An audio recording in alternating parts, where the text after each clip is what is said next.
Az oktatással, az intézményekkel szemben megváltoztak az elvárások. Felértékelődött egy régi kérdés: az iskola az iskolának vagy az életnek készítse fel a gyerekeket? Ma az aktivitás, kreativitás, szeretet, öröm, felszabadultság mellett a munkaerőpiaci fogalmak is a középpontba kerültek. Az eredményes tanulás feltétele a többféle tanulási stratégia ismerete, az egyéni és kooperatív módszerek használata, az önálló információszerzés tudománya.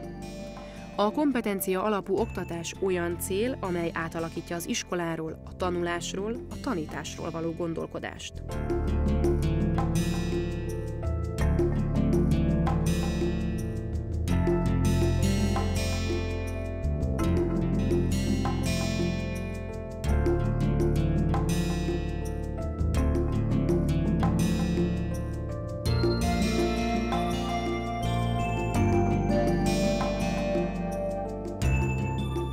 Nagyon új dolog volt ez a mi városunkban, amikor elnyertünk, még igazából nem is tudtuk, hogy mire vállalkozunk.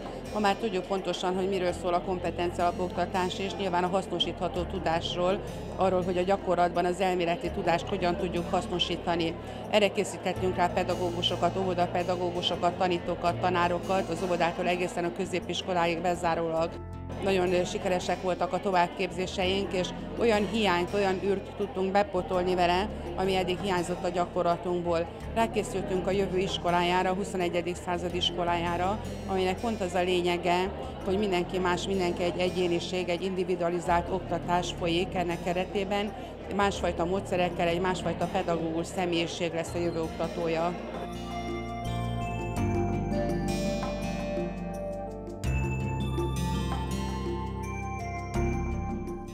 Mint az tudható, a különböző nemzetközi felmérések végül is egy olyan kényszert hoztak, hogy olyan oktatási struktúrákat kell kialakítani, ahol a gyerekek tanulási stratégiái erősödnek meg, és ezzel kapcsolatban kialakult a Nemzeti Fejlesztési Terv keretében egy nagy program, amelyet a kompetencia alapú oktatást támogató programcsomagok kifejlesztése kísért.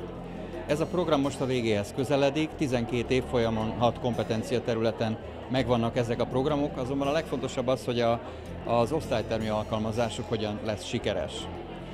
Pillanatnyilag 600 iskola alkalmaz ilyen programokat, ami egy nagyon nagy szám, majdnem 10% a magyar iskoláknak, és én úgy látom, egy-másfél éves ilyen munkálkodás után, hogy komoly reményünk van arra, hogy az iskolák jól fel tudták dolgozni ezt, tehát változnak az osztálytermi folyamatok. Ami nagyon fontos, hogy az időbeli átalakulás is meg kell történni az iskolának. Egészen elképzelhető, a hagyományos tanítási rítus szerinti időbeosztás 45-15 perc, az nem fenntartható tovább.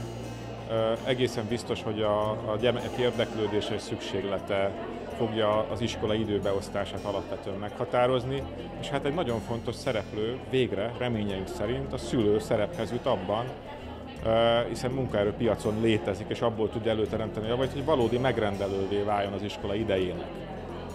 Tehát ne a szülőnek kelljen alkalmazkodni az iskolában folyó szolgáltatói tevékenységhez, hanem fordítva. Ez szerintem egy jelentős előrelépés lehet a jövőben. A kapcsolatokat, akár a személyközi kapcsolatokat, akár a tárgy és személy közötti kapcsolatokat teljesen új mezőbe kell tennünk ebben a jövő iskolájában. Egészen biztos, hogy fel kell, hogy értékelődjön egy szolgáltatást igénybe vevői szerepkörben a szülő és a gyerek megjelenése. Tehát meg kell fordulnia örkény után szabadon a dolognak, a szülőt és gyermeket kell közös szövetségessé tenni, és az ő megrendelő igényét kell kiszolgálni. Ez átalakítja a kapcsolatokat. A magyar tehetséggondozásnak abba az irányba kell menni, hogy minden ember tehetséges. Innentől kezdve az iskolában azon kell fáradozni, hogy mindenkiben rejlő tehetséget, szunnyadó erőt föltárjuk, és lehetőség szerint sikeres embereket neveljünk.